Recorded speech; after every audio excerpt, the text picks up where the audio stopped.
بسم الله الرحمن الرحيم اقرأ باسم ربك الذي خلق خلق الإنسان من علق اقرأ وربك الأكرم الذي علم بالقلم إن الحمد لله نعمده ونستعينه ونستغفره نؤمن به ونتوكل عليه ونعوذ بالله من شرور أنفسنا ومن سيئات أعمالنا من يهدي الله فلا مضل له ومن يضلل له فلا هادي له وأشهد أن لا إله إلا الله وأشهد أن محمدا عبده ورسوله أما بعد يا أيها الناس اتقوا ربكم الذي خلقكم من نفس واحدة وخلق منها زوجها وبث منهما رجالا كثيرا ونساء واتقوا الله الذي تساءلون به والأرحام إن الله كان عليكم رقيبا. எல்லா புகழும் இந்த உலகத்தை படைத்து பரிபாலனம் செய்து கொண்டிருக்கக்கூடிய ஏக இறைவனாகிய அல்லாஹ் ஒருவனுக்கே அவனுடைய சாந்தியும் சமாதானமும் இறுதி தூதர் எம்பெருமானார் நபிகள் நாயகம் ஸல்லல்லாஹு அலைஹி வஸல்லம் அவர்களின் மீதும் அவர்களின் குடும்பத்தார் மீதும் சத்திய சஹாபாக்கள் தாபியின்கள் தபோ தாபியின்கள் மேலும் கடமையான இந்த ஜும்மா தொழுகையை நிறைவேற்றுவதற்காக ஒன்று கூடியிருக்கக்கூடிய நம் அனைவரின் மீதும் என்றென்றும் நின்றே நிலவட்டுமாக என்று கூறி, எல்லாம் அல்ல அல்லாஹுவின் நல்லடியார்களே, இந்த ஜும்மாவினுடைய உரையிலே இறுதி நேரம் என்ற தலைப்பின் கீழ் சில விஷயங்களை பார்க்க இருக்கின்றோம்.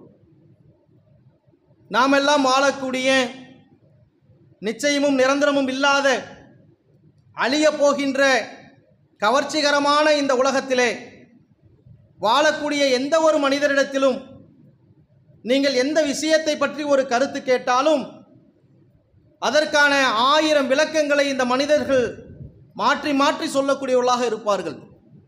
நீங்கள் எதை எடுத்துக்கொண்டாலும் சரி, உணவு பழக்க வழக்கத்தை எடுத்துக்கொண்டாலும் சரி, வியாபாரம் செய்வது சம்பந்தமாக இருந்தாலும் சரி, நீங்கள் எதை கேட்டாலும் என்ன செய்வாங்க? 1000 கருத்து வேறுபாடுகள் இந்த உலகத்திலே இருக்கக்கூடிய ஒட்டுமொத்த மனித சமுதாயத்திலும் இருக்கும். ஆனால் மரணம் என்ற ஒரு விஷயத்தை பற்றி நீங்கள் கேட்டு பார்த்தால் இந்த உலகத்தில் யாரிடத்திலும் என்ன செய்யாது? மாற்று கருத்தே இருக்காது. மரணிச்சிடுவோமா, மரணம் வருமா, இப்படி யாரிடத்தில் வேணாலும் நீங்கள் கேளுங்க, அவர் கடவுளை நம்புகிறார், நம்பவில்லை, 3 கடவுள் 5 கடவுள், இப்படி எப்படி வணங்கக்கூடிய எந்த ஒரு மனிதராக இருந்தாலும் கண்டிப்பாக என்ன செய்யும்? மரணம் வந்துடும், கண்டிப்பாக நாங்கள் மரணித்து விடுவோம் என்று அதிலே உறுதியாக இருக்கக்கூடியதை பார்க்கிறோம். மூமின்களாக தௌஹீத்வாதிகளாக ஓரிரை கொள்கைகளை பின்பற்றக்கூடியவர்களாக இருக்கக்கூடிய நம்மிடத்தில் இந்த மரணம் என்பது மேலும் அதிகமாக நம்மிடத்திலே நினைவு கொள்ள வேண்டிய விஷயமாக இருக்க வேண்டும். இந்த மரணம் என்ற விஷயம்தான் நம்மை பக்குவப்படுத்தக்கூடியதாகவும் மறுமை என்ற அந்த இலக்கிற்கு பாதையை அமைத்து தரக்கூடியதாகவும் இருக்கும் என்று பல்வேறு வசனங்களும் நபிகள் நாயகம் ஸல்லல்லாஹு அலைஹி வஸல்லம் அவர்கள் காட்டி தந்த வழிமுறைகளும் நம்மளுக்கு நினைவூட்டுவதை நாம் பார்க்க முடிகிறது.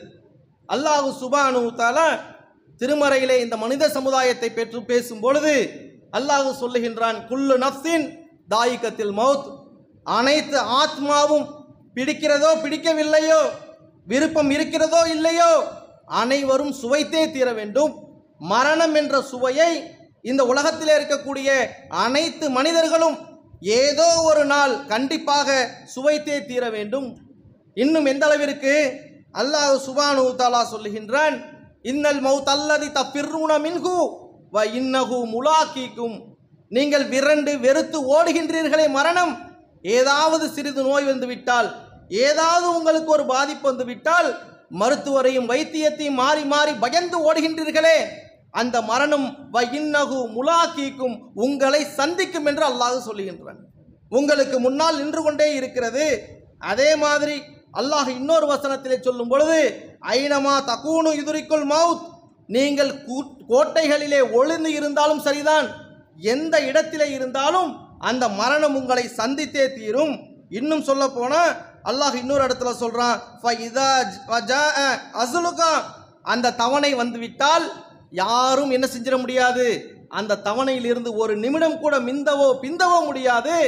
சரியான நேரத்திலே அந்த நேரம் உங்களுக்கு வந்துவிடும் என்று அல்லாஹ் சுப்ஹானஹு வ தஆலா சொல்லுகின்றான்.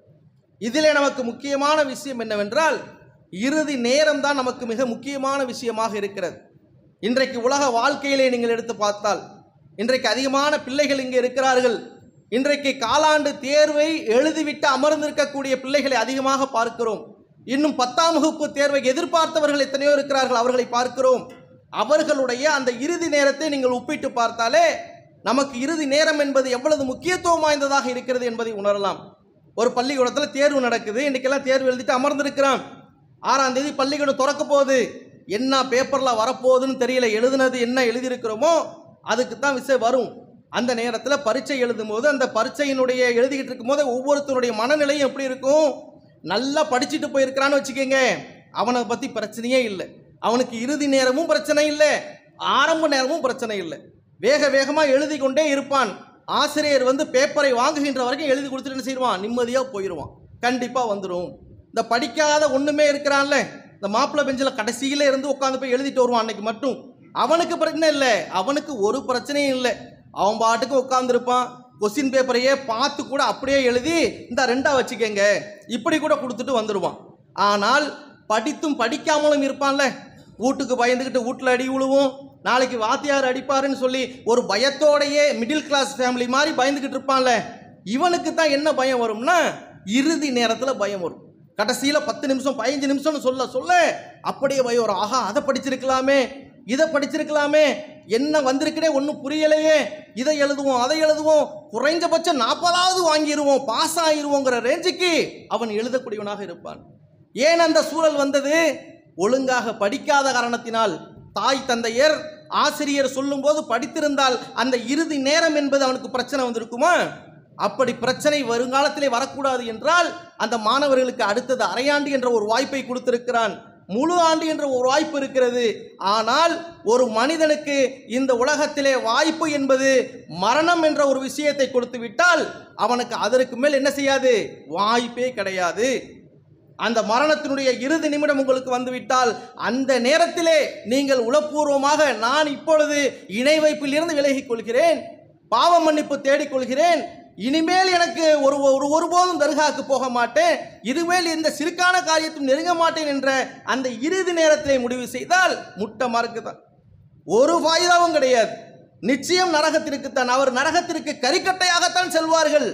இப்பொழுதே உயிரோடு இருக்கும் பொழுதே நிறைய விஷயங்கள், ஹதீஸுகள், குர்ஆனுடைய வசனங்கள் உங்களுடைய காதுகளுக்கு சென்று செவிசாய்க்கும் போது நீங்கள் இப்பொழுதே என்ன செஞ்சிடணும், அதை சரியான முறையில் புரிந்து இனிமேலாவது நான் விளங்கி வாழ்ந்துருவேன். ஏனென்று சொன்னால் இந்த மரணத்தை பொறுத்த வரைக்கும் எப்படி அல்லாஹ் சுப்ஹானஹு வ தஆலா இந்த மரணத்தை தான் ஒவ்வொரு மனிதனுக்கும் மிகப்பெரிய சோதனையாக வைத்திருக்கிறான். இன்றைக்கு ஒரு 10 வயசுல மரணம் வரும், 60 வயசுல மரணம் வரும், இப்படியான ஒரு கணக்கு வழக்கு இல்லை. யாருக்கு வேணாலும் வரும், எப்பொழுது வேணாலும் வரும், கூட்ட நெரிசல்ல கூட அவன் செத்து போவான். அப்படிப்பட்ட சூழலை இன்றைக்கு பார்த்து கொண்டு இருக்கிறோம். எப்பொழுது வேண்டாலும் மரணம் வரும். சந்தோஷமாக சுற்றுலாவுக்கு போறான் குடும்பத்தோட போகின்ற நேரத்தில் என்ன செய்யுது, ஆக்சிடென்ட் ஆகி பச்சை பிள்ளையிலிருந்து தன்னுடைய தாயார் தந்தையார் எல்லோருமே இறக்கக்கூடிய சூழல் வருது. மரணிக்க போறோன்னு யாராவது எதிர்பார்த்து போறாங்களே? அப்படி இல்லையே, சந்தோஷத்தை நோக்கித்தான் போகிறார்கள். ஆனால் அவர்களுக்கு அங்க மரணம் வருதா இல்லையா? அப்ப இந்த மறைவான ஞானம், மரணம் என்ற விஷயம் நமக்கு தெரியாத காரணத்தினால் நம்மளுடைய உள்ளத்திலே எந்த ஒரு விஷயம் ஒலித்து கொண்டே இருக்கணும், அடுத்த நிமிடம் நாம் மரணித்து விடலாம். அடுத்த நிமிடம் பேசிக்கொண்டிருக்கக்கூடிய நானோ நீங்களோ யாரோ இந்த உலகத்தில் என்ன வேண்டாலும் நடக்கலாம் என்பதை ஒரு மனிதன் உளப்பூர்வமாக சிந்தித்து வாழ்ந்தால் அவனுடைய இறுதி நேரம் என்பது அழகாக அமைந்துவிடும். அவனுக்கு அந்த ரூஹு பிரியக்கூடிய அந்த நேரம் என்பது மிகவும் அழகாக அமைந்துவிடும். இந்த மரணம் எப்பொழுது வரும் என்பதில் எந்த அளவிற்கு மர்மமாக அல்லாஹ் நமக்கு சோதனையாக மறைவாக வைத்திருக்கிறான் என்பதை நீங்கள் நபிமார்களுடைய வரலாறுகளில் கூட பார்க்கலாம். உதாரணத்திற்கு நீங்கள் பார்க்க வேண்டும் என்றால் சுலைமான் நபி அவர்களுடைய வாழ்க்கை வரலாறு எடுத்து பாருங்க. அவர்களுடைய வாழ்க்கையிலே மரணம் எப்படி வந்தது? அல்லாஹ் ஜின்னுக்கு பல ஆற்றலை சக்தியையும் கொடுத்திருந்தான். இருந்தாலும் கூட சுலைமான் நபி அவர்களுக்கு அனைத்தும் சில விஷயங்கள் கட்டுப்படக்கூடியவர்களாக சுலைமான் நபி சொன்னால் ஜின்கள் கட்டுப்படக்கூடியதாக இருந்தது. சுலைமான் நபி சொன்னார்கள், நீங்கள் என்ன செய்யுங்க, இந்த பள்ளிவாசலை கட்டுங்க. கட்டிவிட்டு அமர்ந்திருக்கிறார்கள். அவர்கள் உயிரோட தான் இருக்கிறாங்க என்று எண்ணி அந்த ஜின்கள் அந்த பள்ளியை கட்டிக்கொண்டே இருக்கிறது. ஒரு கட்டத்திலே கரையான் அந்த கைத்தடியை அரித்து இறுதியாக கைத்தடி அப்படியே விழும்போது சுலைமான் நபி கீழே விழும்பொழுதுதான் அப்பொழுதுதான் ஜின்களுக்கே தெரிகிறது சுலைமான் நபி அவர்கள் இறந்து விட்டார்கள். அப்போ மரணம் என்பது இறை தூதராக இருந்தாலும் சரி, சஹாபாக்களாக இருந்தாலும் சரி, எந்த ஒரு மனிதராக இருந்தாலும் எப்பொழுது வரும் என்பதை அல்லாஹ் சுப்ஹானஹு வ தஆலா அதை ஒரு மறைவாகவே வைத்திருக்கிறான் என்பதை நாம் உணர்ந்து கொள்ளக்கூடியவர்களாக இருக்க வேண்டும். அல்லாஹ் இன்னும் திருமறையிலே சொல்லும் பொழுது வஜாஅத ஸக்ரத்துல் மௌத் பில் ஹக், உண்மையான அந்த மரணம் உங்களை சந்தித்தே தரும், உங்களுக்கு வரும்.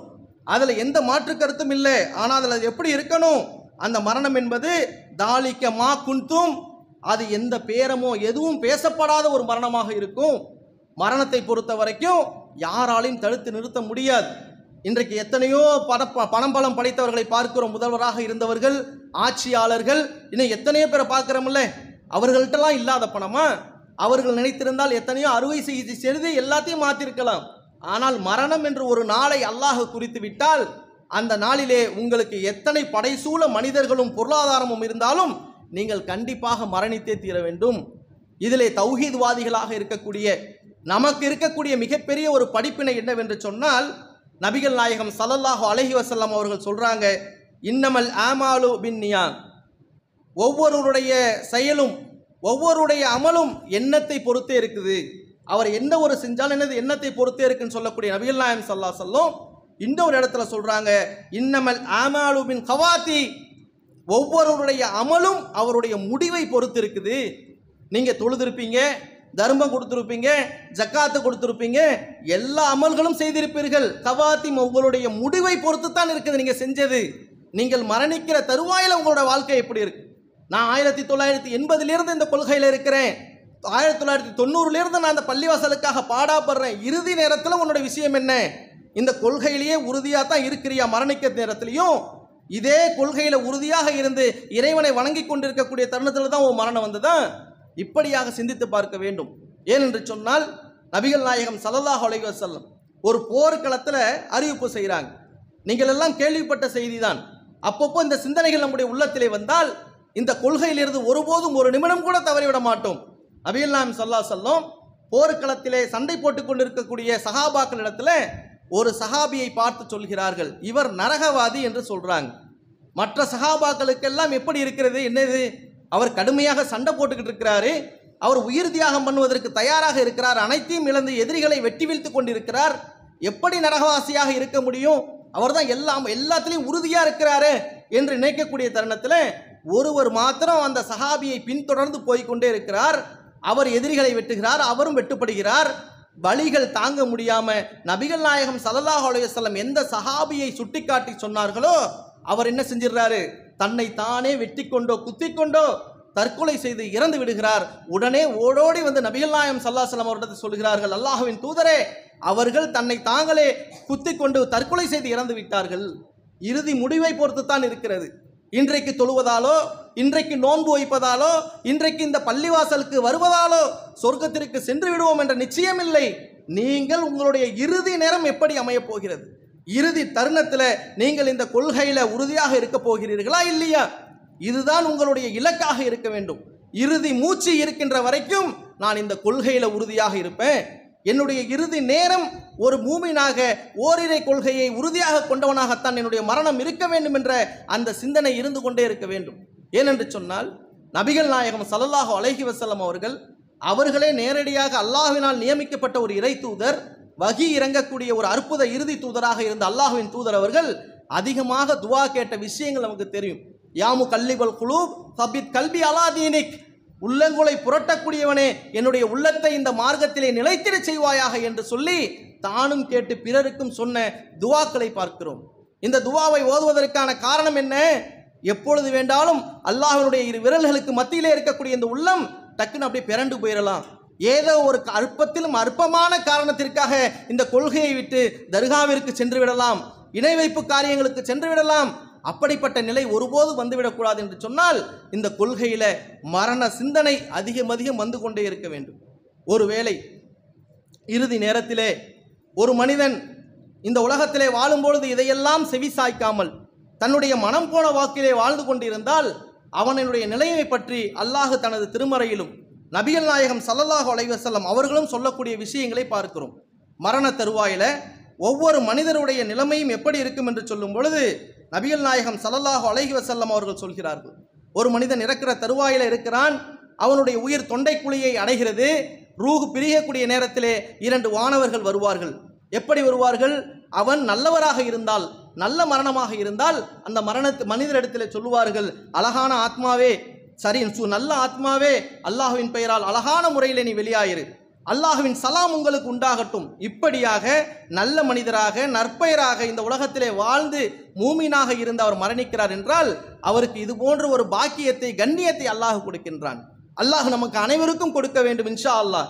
அதே நேரத்திலே ஒருவன் தீயவனாக இந்த உலகத்திலே நீங்கள் என்ன சொன்னாலும் சரி, நான் இணை வைப்பிலே உறுதியாக இருப்பேன், அல்லாஹுவை கூட சமாளித்து விடலாம், இந்த ஊர் மக்களை சமாளிக்க முடியவில்லை, அதற்காக நான் செல்கிறேன் என்று நொண்டி சாக்கு சொல்லிட்டு போறானே, அவர்களுக்கான ஒரு எச்சரிக்கையாக அந்த மரணம் வரக்கூடிய தருவாயில நபிகள் நாயகம் ஸல்லல்லாஹு அலைஹி வஸல்லம் அவர்கள் சொல்கிறார்கள், அவர்கள் அங்கேருந்து 2 மலக்குமார்கள் வந்து அவரிடத்திலே கேட்பார்களாம். எந்த அளவிற்கு என்று சொன்னால், கருப்பு நிறமுடைய 2 மலக்குமார்கள் வருவார்கள்.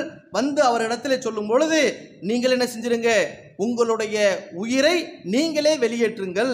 அவர்கள் அந்த உயிரை ரூஹை தொடுவதற்கு கூட அருகனுப்பப்படுவார்கள். அந்த கெட்டவனுடைய ரூஹை கூட அவர்கள் பிரித்தெடுப்பதற்கு கூட என்ன செய்வாங்க, உன்னுடைய ரூஹை நீனே வெளியேற்று. அவர்களுடைய முதுகுகளிலும் பிட்டங்களிலும் கடுமையாக அடிக்கப்படக்கூடியவராக இருப்பார்கள், கடுமையாக அடிப்பார்கள். அடித்து அவர்களுடைய ரூஹை வெளியேற்ற சொல்லும் பொழுது அந்த நேரத்திலே அந்த மனிதன் எப்பொழுது சொல்லுவான், அந்த இறுதி நேரத்திலே அந்த மனிதன் சொல்லுவானா, மா குன்னா நஅமலு மின்சும், நான் என்ன செஞ்சிட்டேன், இந்த உலகத்தில் வாழும் பொழுது நான் நல்லது தானே செஞ்சேன், நான் என்ன தவறு செஞ்சிட்டேன்னு சொல்லும் பொழுது அல்லாஹ் சொல்லுவானா, இன்னல்லாஹ அலீமுன் பி குன்தும் தஅமலூன், அல்லாஹ் எல்லாத்தையும் அறிந்தவனாக இருக்கிறான். நீ இந்த உலகத்தில் வாழும் பொழுது மறைஞ்சு செஞ்சுக்கிட்டு இருப்ப, மக்களுக்கு முன்னால் ஓரிரை கொள்கையில், மக்களுக்கு முன்னால் தௌஹீதுவாதியாக வீடுகளிலே இருக்கும் பொழுது, தனிமையிலே இருக்கும் பொழுது உன்னுடைய இறை நம்பிக்கையும் உன்னுடைய இந்த கொள்கையுடைய விஷயத்திலும் அல்லாஹ் அறிவான் என்று சொல்லி அவர்கள் என்ன செய்வார்களாம், அடித்து உன்னுடைய ரூஹை நீனே வெளியேற்று. இப்படியாக செய்யும் பொழுது நபிகள் நாயகம் ஸல்லல்லாஹு அலைஹி வஸல்லம் சொல்றாங்க, ஒரு கம்பளியை ஒரு தண்ணீரிலே நனைத்து அதனுடைய ஒரே ஒரு நூலை மட்டும் பித்து எடுத்தால் எந்த அளவிற்கு கடினமாக பீத்து கொண்டு வருமோ அதே போல பீத்து கொண்டு அவனுடைய ரூஹு வெளியேறும். அவர்கள் கொண்டு வந்திருக்கக்கூடிய அந்த பையிலே அந்த ரூஹை போட்டு அவர்கள் வானத்திற்கு எடுத்து செல்வார்கள். அப்படி வானத்திற்கு எடுத்து சொல்லும் பொழுது அந்த நேரத்திலே கேட்பார்களாம், வானத்திற்கு செல்வதற்கு முன்னே சில வானவர்கள் கேட்பார்கள், மா ஹாதா ரூஹுல் ஹஃபீஸ், யார் இது, யாருடைய ரூஹு இது என்று கேட்கும் பொழுது அப்பொழுது அவர்கள் சொல்வார்களாம், ஃபுலான் இப்னு ஃபுலான், இன்னாருடைய மகன் இன்னார். அங்கே கூட தந்தையுடைய பெயர் போய் கெட்ட பெயராக ஆக்குவதற்கு இந்த உலகத்தில் இனவைப்போடு இருந்து இறந்து போனார்களே, அவர்களுடைய பெயரை சொல்லுவதற்கு கூட அந்த மாணவர்கள் சொல்வார்கள், ஃபுலான் இப்னு ஃபுலான், இன்னாருடைய மகன் இன்னார், அவருடைய ரூஹுத்தான் என்று சொல்லும் பொழுது இந்த அளவிற்கு துருவாடையாக இருக்கிறது. முதல் வானத்திற்கு செல்வார்கள், அனுமதி கேட்பார்கள், அனுமதி கொடுக்கப்படாது. அவர்கள் அங்கேயே அனுமதி கொடுக்கப்படாமல் அல்லாஹ் சொல்லுவான், அவரை என்ன செய்ய, பூமியில தூக்கி வீசுமா, இங்கே அவர்கள் அடக்கம் செய்து விடுவார்கள், அந்த பூமியிலே தூக்கி வீசப்படும். அந்த அளவிற்கு இழிவு கொடுக்கப்படும். அவர் பூமியிலே தூக்கி வீசப்பட்டால் அவருக்கு அந்த கபரினுடைய வேதனை தொடங்க ஆரம்பித்து விடும். அந்த கபரில் அவருக்கு நெருப்பிலான ஆடை கொடுக்கப்படும், நெருப்பிலான விரிப்பு விடிக்கப்படும்.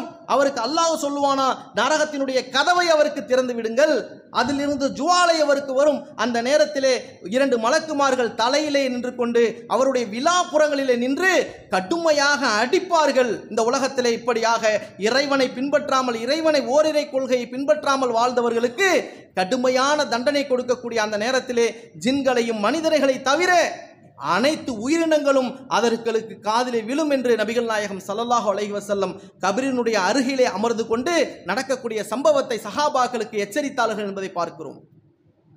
அந்த நேரத்திலே மிகவும் அழுக்காக ஒரு மாதிரியான தோற்றத்தோடு ஒரு மனிதன் அந்த நேரத்திலே அவர் அருகிலே வந்து நிற்பான். அந்த நேரத்திலே அவர்கள் கேட்பாரா, யாருப்பா நீ, யார் என்கிட்ட வந்து நிற்கிறியே, கேட்கும் பொழுது நான் தான் உலகத்திலே வாழும் பொழுது தப்பும் தவறுமாக இந்த கொள்கை இல்லாமல் தவறுகளாக செய்து கொண்டிருந்தாயே, நான் தான் அது என்று சொல்லி அல்லாஹ் ஒரு மனித உருவிலே நீங்கள் செய்த அனைத்து தவறுகளையும் கொண்டு வந்து நிற்பான். எப்படிப்பட்ட ஒரு கேவலம்! அந்த நேரத்திலே அல்லாஹ் சுப்ஹானஹு வ தஆலா மலக்குமார்களை விட்டு கேள்வி கேட்க வைப்பான். மன் ரப்புக்க, உன்னுடைய ரப்பு யார்?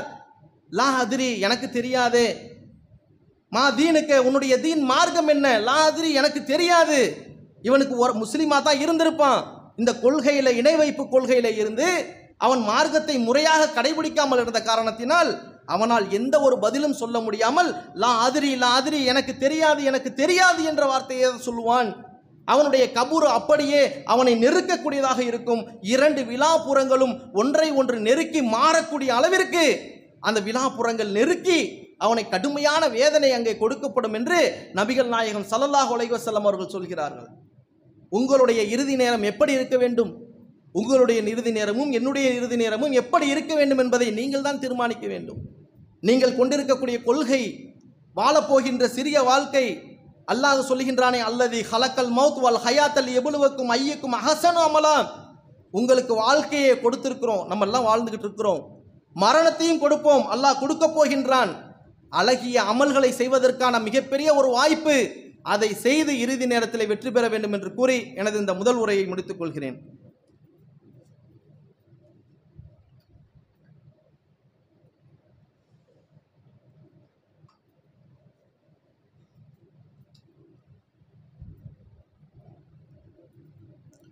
எல்லாம் அல்ல அல்லாஹ்வின் நல்லடியார்களே, தீய மனிதர்களாக இருந்தால் அவர்களை இந்த உலகத்திலே ரூஹு பிரிக்கக்கூடிய நேரத்தில் கூட அல்லாஹ் சுப்ஹானஹு வ தஆலா இழிவுபடுத்தக்கூடியதாகவும் கபரிலே வேதனைப்படுத்தக்கூடியதாகவும் அவருக்கு அப்பொழுதே தெரிந்துவிடும் நம்முடைய மறுமை வாழ்க்கையுடைய நிலை என்ன என்று அந்த மனிதனுடைய இறுதி நேரத்திலேயே ஆகா நம்முடைய வாழ்க்கை முடிந்து விட்டது, கைசேதம் அடைந்து விட்டோம் என்று அவன் உணரக்கூடியவனாகவும் இருந்து விடுவான் என்று நபிகள் நாயகம் ஸல்லல்லாஹு அலைஹி வஸல்லம் சொல்கிறாங்க. இதுவே நல்ல மனிதராக இருந்தால் அவருக்கு எப்படி இருக்குமா? அவருக்கு சொல்லப்படும் முதுகுலும் ஜன்னா பிமா குன்தும் தஅமலூன், நீங்கள் சொர்க்கத்திலே நுழைய இருக்கிறீர்கள். நல்ல ஆத்மாவே உங்களுடைய ரூஹை அழகான முறையிலே வெளியேற்றுங்கள். அவர்களுக்கு கஃபன் துணி என்று சொல்லக்கூடிய அழகான ஒரு ஆடையில் அந்த ரூஹை எடுத்து செல்வதற்கு கொண்டு வருவார்கள். அந்த ரூஹு என்பது எந்த அளவிற்கு பிரியும் என்று சொன்னால், ஒரு பாட்டிலிலே தண்ணீர் இருக்கிறது, அதை குடிக்கும் பொழுது அப்படியே ஒரு சொட்டாக எந்த ஒரு சேதமும் இல்லாமல் கஷ்டமும் இல்லாமல் இலகுவாக வருவது போல அழகான முறையிலே அந்த உடலிலிருந்து ரூஹானது பிரித்து எடுக்கப்படும். அவருக்கு அல்லாஹுவின் புறத்திலிருந்து சலாம் சொல்லப்படும். இப்படியாக ஒரு நல்ல மனிதனுடைய ரூஹு அழகான முறையிலே அந்த இறுதி நேரத்திலே பிரித்து எடுக்கப்படும் என்று நபிகள் நாயகம் ஸல்லல்லாஹு அலைஹி வஸல்லம் அவர்கள் சொல்லக்கூடியதை பார்க்கிறோம். இப்போ நம்மளுடைய வாழ்க்கையில் நீங்கள் உங்களுடைய வாழ்க்கையை நீங்கள் தான் முடிவு செய்ய வேண்டும். நாம் எப்படி இருந்து கொண்டிருக்கிறோம்? இந்த உலகத்திலே வாழ்ந்து கொண்டிருக்கிறோம். எத்தனையோ மரணங்களை பார்க்கிறோம். கடந்த முறை இருந்தவர்கள் நம்மோடு இன்றைக்கு இல்லை. அல்லாஹ் சின்ன வாய்ப்பை நமக்கு கொடுத்திருக்கிறான். அப்போ இந்த மாதிரியான சமயத்தில் இந்த வாழ்க்கையில் நாம் இறுதி நேரம் வருவதற்கு முன்னால் இந்த அமல்களை பார்த்து செய்யக்கூடியவர்களாக இருக்க வேண்டும். இறுதியாக ஒரே ஒரு துவாவை சொல்லிக்கொண்டு நம்ம என்ன செஞ்சிடலாம், அந்த ஜும்மா உரையை முடித்து விடலாம்.